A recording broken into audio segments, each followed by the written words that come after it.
पश्चिमबंग जलपाईगुड़ी मर्मन्तुद दुर्घटना।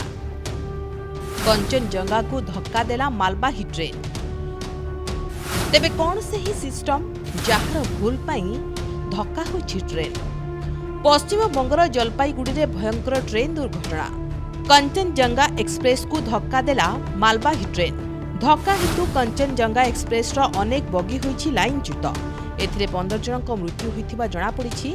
सोमवार सकाळ प्राय 9टा समय घटिछि एही दुर्घटना। मालगाड़ी ट्रेन सिलदा जाउथबा कंचनजंगा एक्सप्रेस को धक्का देथिला।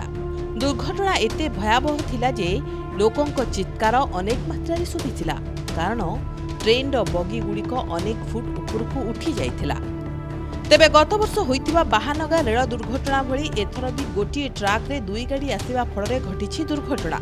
एहा परे उठुछि अनेक प्रश्न। केउ भूल कारणरू एमिति होइछि आउ केउ कारण पई दुईटी ट्रेन गोटिए ट्राक को आसिला। तेबे रेलवे रो एही सिस्टम केमिति काम करे आ केउ भूल कारणरू एभली अघटनार सामना करबाकू पड़िछि। प्रायतः गोटिए ट्राक रे दुईटी ट्रेन जेबा हेतु हेउथबा दुर्घटनार कारण सिग्नल त्रुटि किंबा इलेक्ट्रोनिक इंटरलॉक परिवर्तन।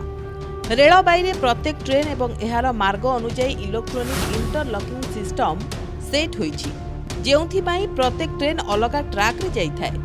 सेथिबाई दुर्घटनार संभावना न थाए। सिस्टम किपरि काम करे आसंतु जानिबा।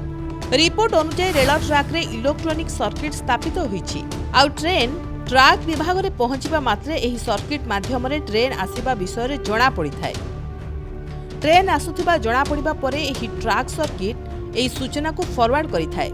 एही आधार रे ईआईसी नियंत्रण संकेत इत्यादि नियंत्रण करि थाए।